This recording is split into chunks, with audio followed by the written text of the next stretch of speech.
The world has no respect for someone who constantly hands themselves away. From the very beginning, you were told that being warm is one of the highest virtues a person can carry. That if you remain open, generous, always available, always reachable, the universe will eventually match that energy and send it back to you. But look honestly at your own life. The more you made yourself available, the more people started treating your presence like a given. The more you broke down your own reasoning to help others understand you, the less they actually did. And somewhere in the quiet parts of your mind, a question started forming. Whether being endlessly kind was slowly draining you of the very power you needed to live with dignity. When the stability of your inner world depends on how others respond to you, you are not truly free. Stoicism does not simply teach kindness. It teaches something far more radical. It teaches sovereignty, the kind of self-ownership that cannot be shaken by a delayed message, a cold tone, or the withholding of someone's approval. Real strength is not noisy. It does not beg for recognition. It does not follow people around hoping to be noticed.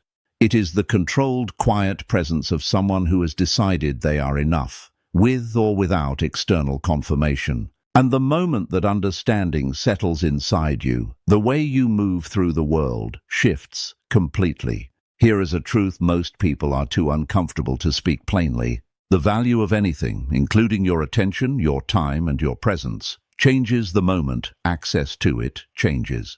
This is not a judgment. It is simply how human perception operates. When something is always available, the mind stops registering it as special. Not because people are cruel by nature, but because the brain adapts to what it receives consistently. Your presence, your warmth, your effort, when they are offered without limit, without condition, without any sense of selectivity, they begin to blend into the background of someone's life, like a song that plays continuously in a room. Nobody dislikes it. They simply stop hearing it.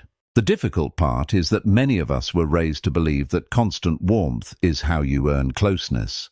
Be patient, be understanding, be the one who always picks up, be easy to access. But warmth that has no boundary does not deepen into love. Over time, it quietly transforms into expectation. And expectation, once it takes root, becomes the beginning of disrespect. You feel it in the moment your kindness stops being appreciated and starts being assumed. You feel it when the effort you put in only becomes visible the second you withdraw it. That is where a different kind of awareness begins. Not cruelty, not coldness in the harsh sense, but the clarity that arrives when you finally recognize you have been pouring from an empty place. Seneca once wrote that no one can live well who thinks only of themselves. But that principle cuts both ways. It also means you cannot live well when you constantly sacrifice yourself for the comfort of others. To give from genuine strength is noble. To give from the fear of losing someone's approval is desperation wearing the mask of generosity. The Stoic version of being cold begins exactly here. In the moment you stop measuring your own value based on the temperature of the world's response to you. And once that shift occurs, something inside you begins to move differently. You start to see how much of your daily behavior has been quietly shaped by the need to be liked. The fast reply so they do not think you are ignoring them.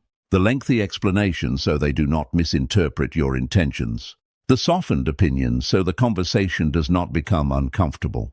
You told yourself it was kindness, but in many moments it was anxiety wearing kindness's clothing. It was the fear of being misread, of being pushed away, of losing a connection. The Stoics called this attachment to external validation, and they recognized it as one of the greatest threats to inner freedom. This does not mean you become unfeeling or absent from life. What it means is that you begin to detach from outcomes. You bring full effort to whatever you are doing, but you release the desperate grip on how people respond to that effort. You care about the people in your life, but you stop allowing their withdrawal to collapse your sense of self.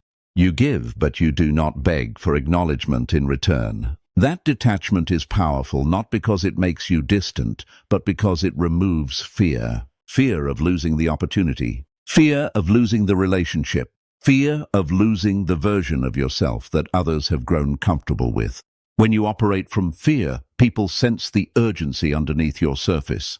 When you are detached, your presence changes. You walk into rooms without scanning the faces around you for signs of approval. You hold eye contact without silently pleading for reassurance. You say no without constructing an entire argument to justify it.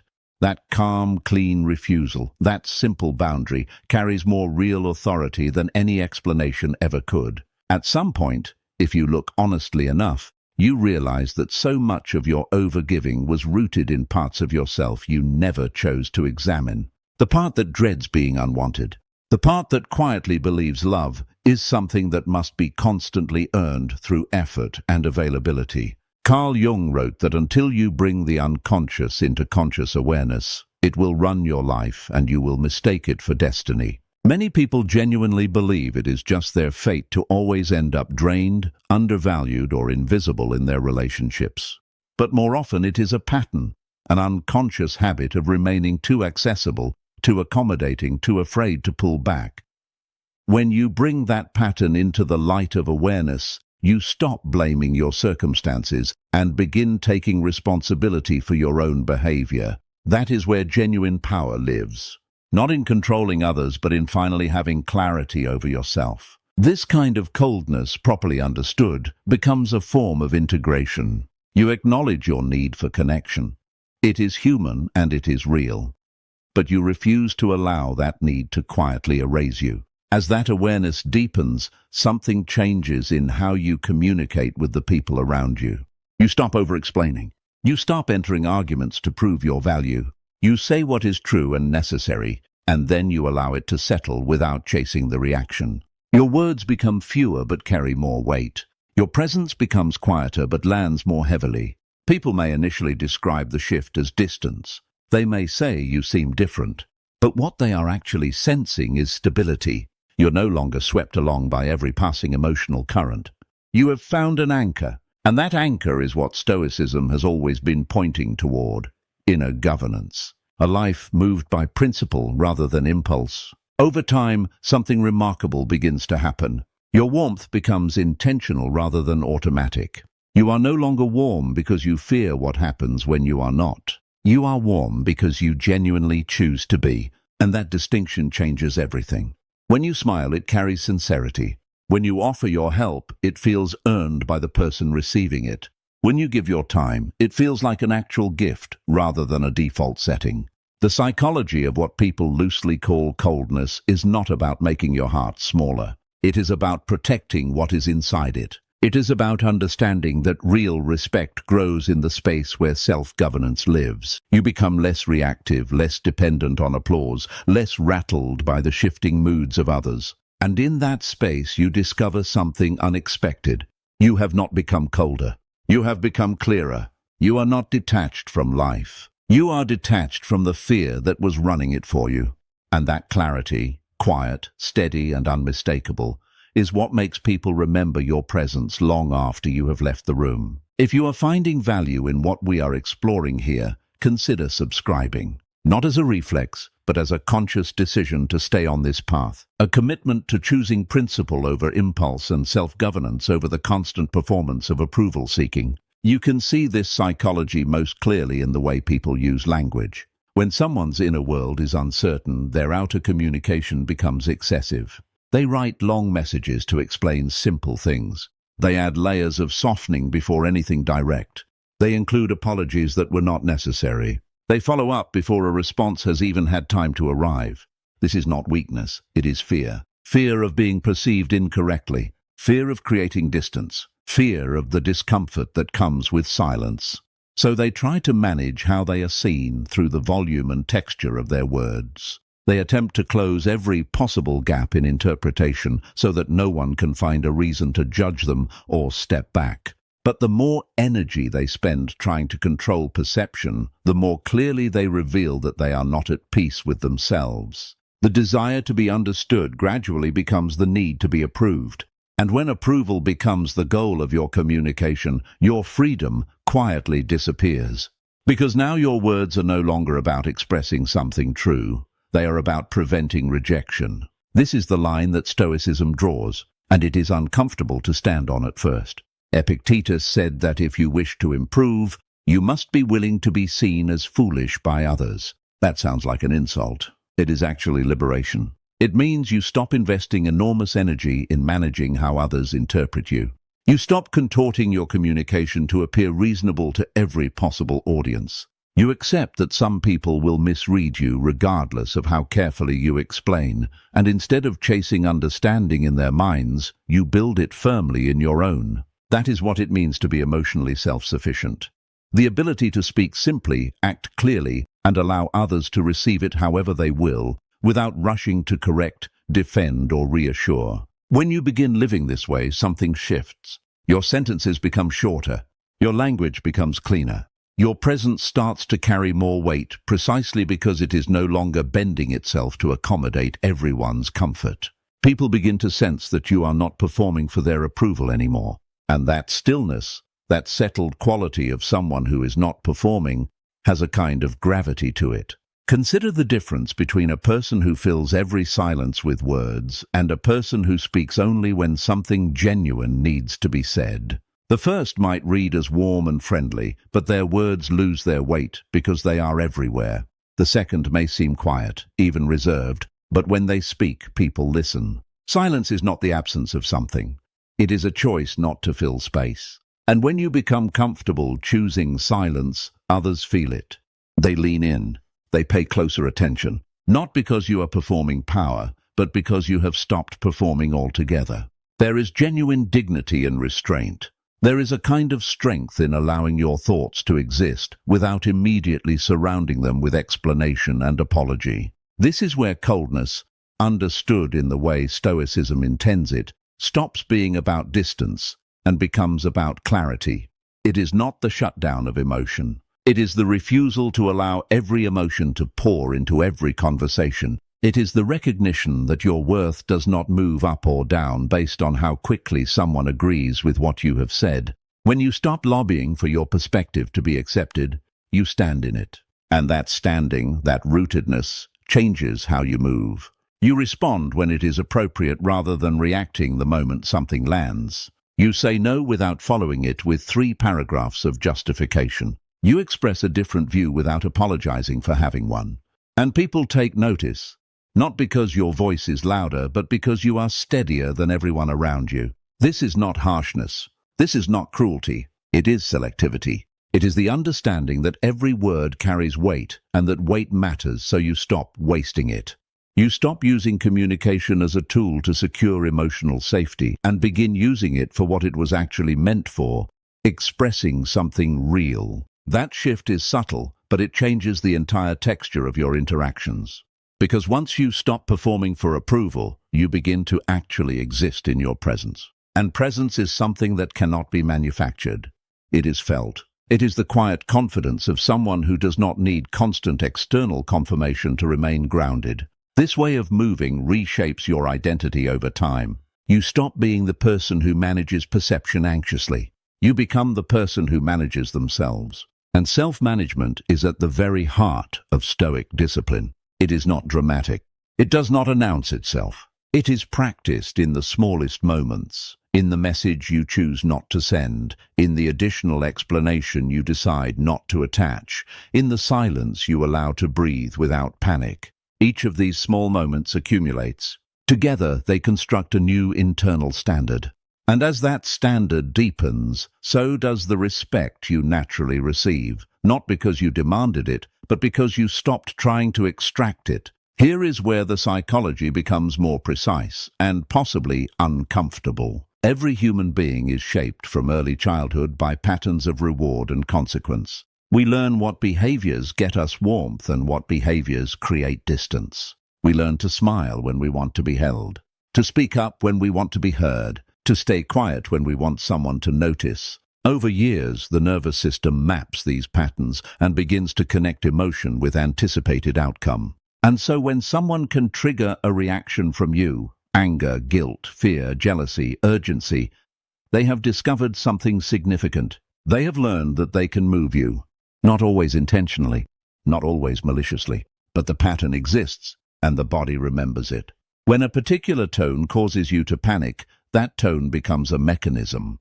When criticism makes you scramble to defend your worth, criticism becomes a leash. And once someone, consciously or not, understands where your reactions live, they do not need to push with great force. They only need to know where to press. When you stop reacting automatically, you become something remarkable, unpredictable in the best possible way.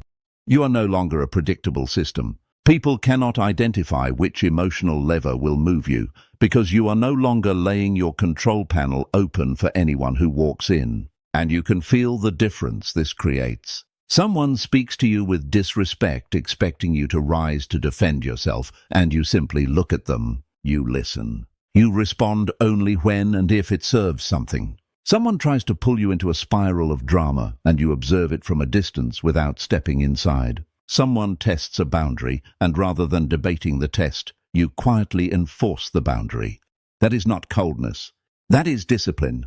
The person who has cultivated this quality is not numb to the world. They have simply stopped handing out the key to their inner state to whoever arrives with enough noise. There is real psychology behind this. The human brain anticipates patterns. When it expects defensiveness and receives stillness, it hesitates. When it expects pleading and encounters quiet confidence, it has to recalibrate.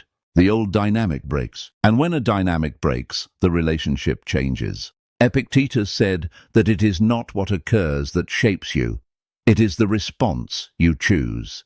That is not instruction to suppress what you feel. It is the invitation to choose your response rather than be driven by it. When you react from impulse, you expose your unresolved, tender places. When you respond from intention, you guard them. And guarding your inner world is not the same as hiding. It is sovereignty. Think carefully about how often reaction is used as a form of influence. If someone can provoke your anger, they experience a sensation of power. If they can stir your jealousy, they feel desired. If they can generate anxiety in you, they feel significant. Reaction becomes a form of validation for the person doing the provoking. But when you stop reacting in the expected way, you quietly withdraw that validation. You do not nourish the behavior that is designed to control you. You do not feed the ego that arrived hoping to see you flinch. You remain at your center. And that center, calm, undisturbed, consistent, is what generates genuine respect. Not fear, not submission. Respect. Because steadiness is rare, most people are moved by every shift in tone, every delay in response, every change in someone's mood. The person who is not moved commands a different kind of attention. Carl Jung once observed that everything that irritates us about another person points us towards something unresolved within ourselves. Our reactions often reveal far more about our own wounds than they do about the other person's behavior. When a particular tone causes you to feel diminished, there may be an old insecurity being activated. When criticism causes defensiveness, there may be a doubt that was never fully addressed. The Stoic discipline of controlled response gives you the space to examine that honestly, rather than projecting it outward in the form of conflict. Instead of reacting, you observe. Instead of defending, you reflect. You ask yourself what was actually touched in you by what just happened. That kind of honest self-inquiry builds you in ways no argument ever could.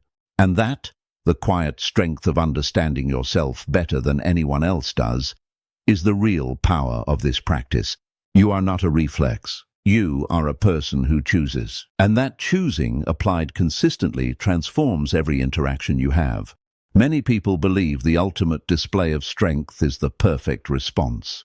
The sharp, well-timed reply that leaves the room without an answer. But that is surface power. The real power is in the pause. The pause that most people do not know exists. The pause that, when practiced, rewires your entire relationship with yourself and with others.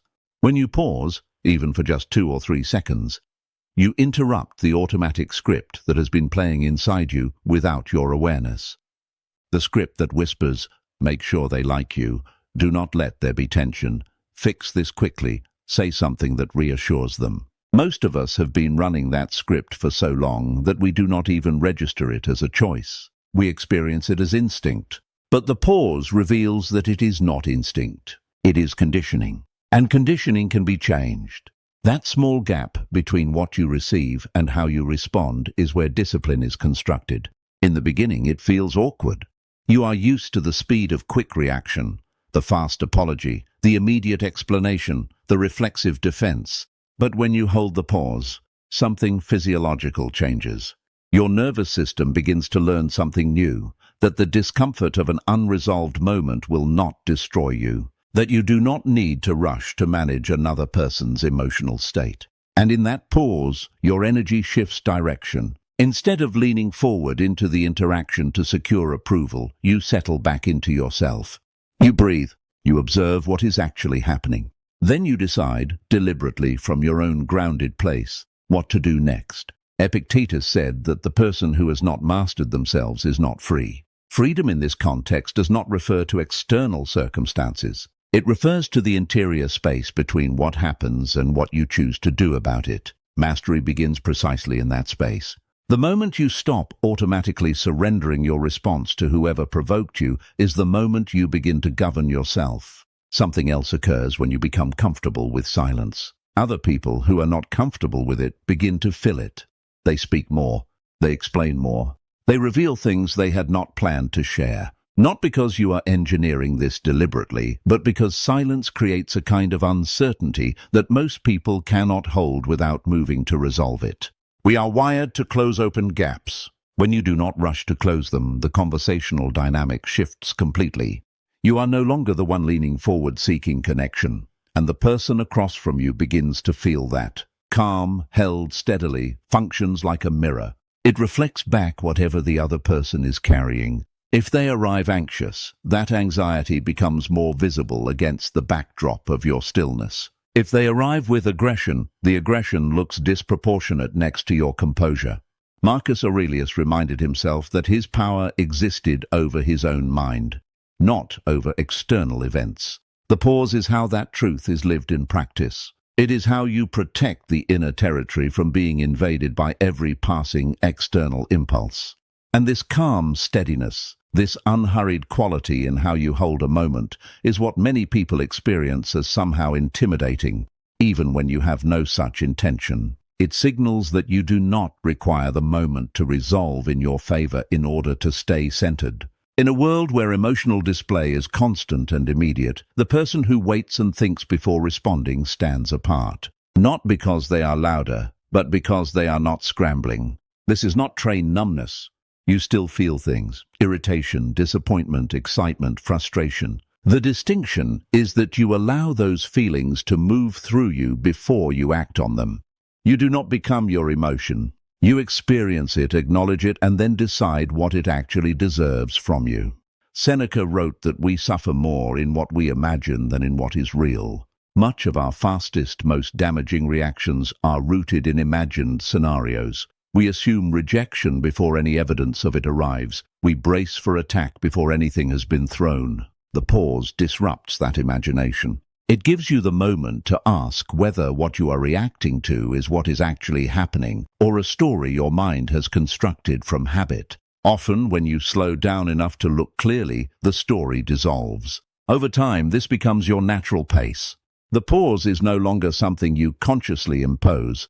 It becomes the default rhythm of how you engage. You stop needing to prevail in every exchange.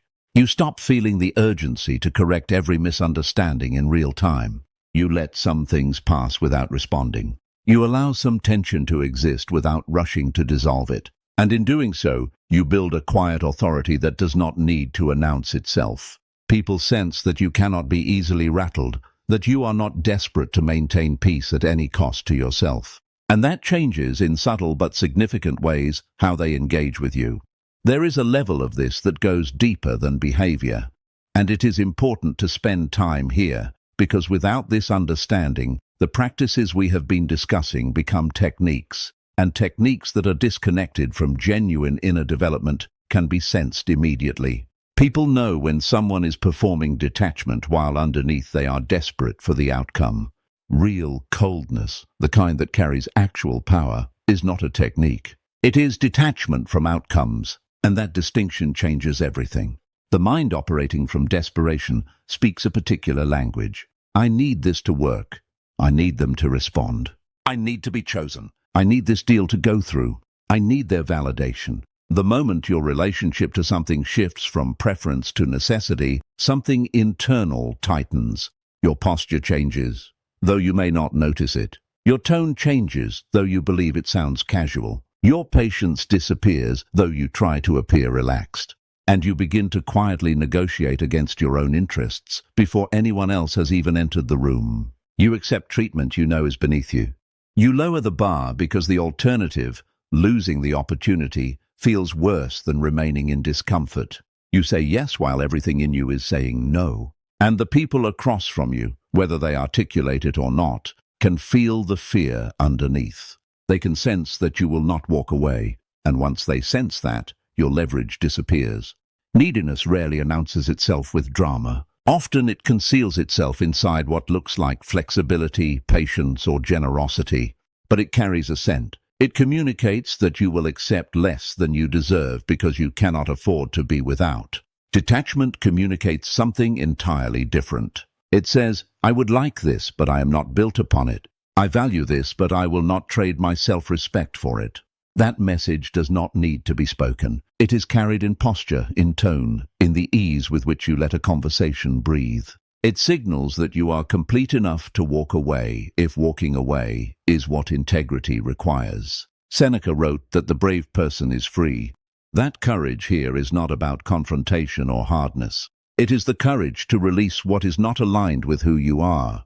To trust that your worth does not depend on any single outcome staying in your favor.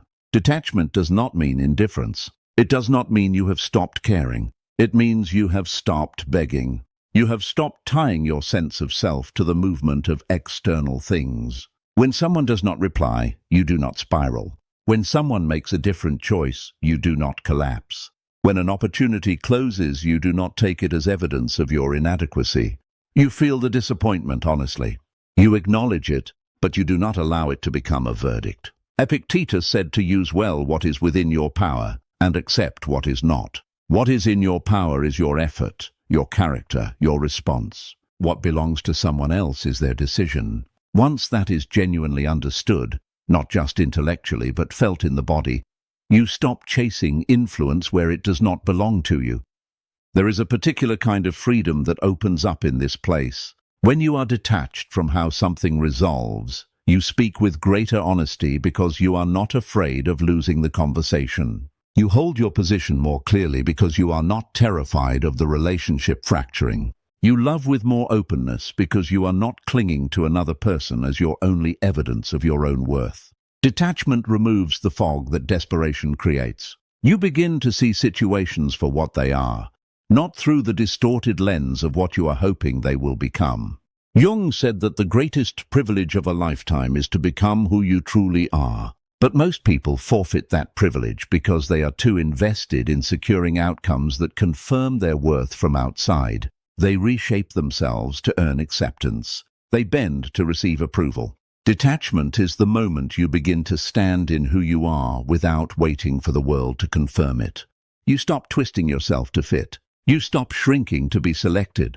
You remain as you are. And paradoxically, that groundedness, that refusal to perform, becomes far more magnetic than any performance could. What some people call the cold mindset is not really about exclusion. It is the practice of selective access. It is the deliberate decision to stop rewarding behavior that costs you your peace. It is the discipline to stop presenting your own limits as something requiring permission. That shift is quiet, but it is profound. Instead of constructing elaborate justifications for your no, you let it stand on its own. Instead of surrounding every refusal with layers of apology and softening, you simply say what is true and allow the space that follows to exist without rushing to fill it. That does not work for me. I am not available for that. No. Direct language. Simple language. And then you allow it to land. No theater. No manufactured coldness. Just clarity. And clarity, delivered from a grounded place, carries a weight that performance never can. When you begin practicing this, it will feel unnatural. There will be a pull in your chest to add more, to smooth the moment, to ensure the other person still feels warmly toward you. That pull is old learning. It is the part of you that discovered early on that love came more easily when you were agreeable. That safety felt more secure when you avoided friction. But safety that is built on the erasure of your own needs is not safety. It is a different kind of vulnerability, the vulnerability of someone who cannot afford to be honest. Boundaries disrupt that old pattern. They require you to sit with a small discomfort in the present moment in exchange for something more durable: respect, alignment, genuine connection built on truth rather than performance. Jung said that the unconscious pattern left unexamined will run your life, and you will experience it as fate. Many people describe it exactly that way. They say they always attract the same kind of draining dynamic, the same disrespect, the same feeling of being undervalued. But it is rarely fate. It is access. It is the unexamined habit of allowing certain behaviors to enter without resistance, of giving the benefit of the doubt past the point where doubt has already been resolved. When you bring that habit into clear awareness, you begin to see your own patterns honestly. You notice how frequently you have let things slide that you knew in the moment were not right. How many times you have accommodated what you did not actually agree with. And once you see it, you have the choice to do differently. Boundaries are not declarations. They do not require an audience. You enforce them through consistent, quiet action. When someone repeatedly contacts you at hours that drain you, you stop being available at those hours. When someone speaks to you in a way that diminishes you, you shorten the conversation or you end it. When someone attempts to create artificial urgency to pressure your response, you take exactly the time you need. These actions teach without explaining. They communicate without lecturing. Over time, the people who are capable of genuine respect will adjust. The ones who cannot will drift. And that drifting is not loss. It is your environment becoming more aligned with who you actually are. The Stoics understood that governing oneself is the foundation of all freedom. Marcus Aurelius wrote that if it is not right, you should not do it. If it is not true, you should not say it. Boundaries are that principle in practice. They are not stubbornness. They are integrity. And integrity carries a particular quality: measured, steady, unmoved by pressure. What others often read as coldness in someone who holds firm is actually just alignment. The alignment between what they feel and what they do, between what they believe and how they behave. That alignment is rare, and because it is rare, it stands out. There is also something practical worth naming. When you stop dispersing your time and energy automatically, their value naturally increases. Not as strategy, but as effect. When your presence is no longer assumed, it becomes intentional. When people can no longer predict your availability, they begin to notice when you choose to show up. And you notice something in yourself as well. You feel less resentment, less depletion, because you are giving from choice rather than from the fear of what happens if you do not. Your yes becomes meaningful again, because it is no longer the default answer to everything. Boundaries, practiced consistently, do not push away the people who matter. They create the conditions in which genuine connection can exist. When disrespect is no longer tolerated, respect has space to grow. When you stop agreeing to everything, the things you agree to carry real weight. Seneca wrote that the person who respects themselves is protected from others. Self-respect begins with the honest acknowledgement that your energy is not infinite, that your peace has real value, that your time is not a shared resource that anyone can access simply by asking. Here is where it becomes critical to slow down, because this is the part most people misunderstand. Coldness without warmth becomes hollow, and hollowness, if it is left to grow without examination, curdles into bitterness. The goal of everything we have explored here is not to become unreachable. It is not to construct such thick barriers that nothing and no one can touch you. The goal is to become someone whose warmth means something, because it is offered by choice, not extracted by demand. Someone whose kindness is real because it comes from genuine care, not from fear of what happens if it is withheld. When people first encounter ideas about emotional detachment and controlled presence, their imagination often goes immediately to images of coldness in the harsh, inhuman sense, of someone who has shut themselves off from feeling. But that is not what this is describing. That is not mastery. That is avoidance. True self-governance is not permanent ice. It is controlled temperature. the ability to choose how warm you are, when and toward whom, from a place of clarity rather than compulsion. Stoicism never taught people to stop loving or stop caring. It taught them to love without making their love into a form of begging, to give without collapsing into resentment, to help without turning themselves into an open resource that anyone can draw from without consequence. You can hold great warmth and still have clear limits.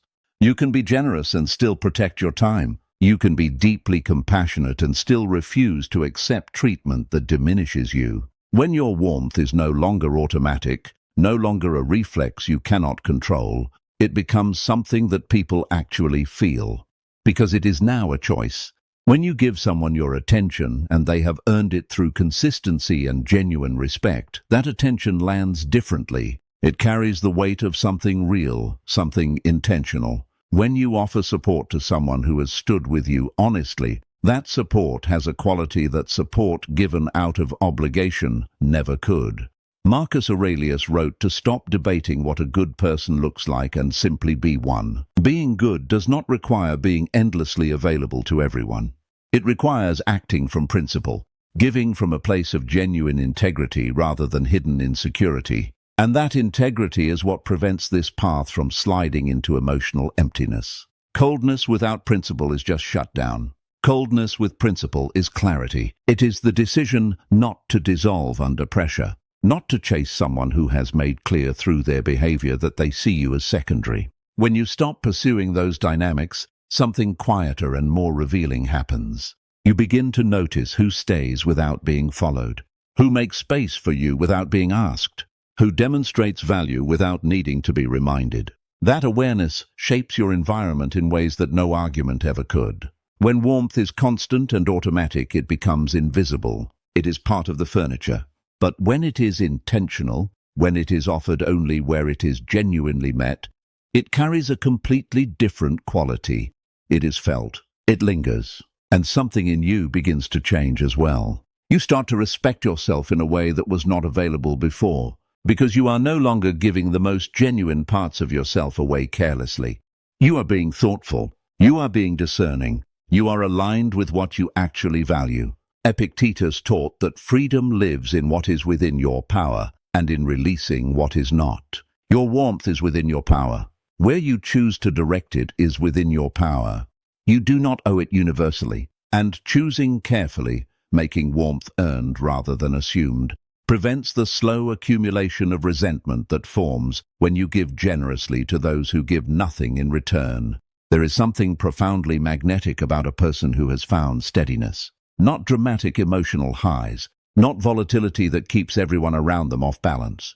Just steadiness, the quality of remaining grounded while everything around them fluctuates. In a world of constant immediate reaction, a person like this is conspicuous. They do not swing between extremes. They do not pour their emotional state into every interaction.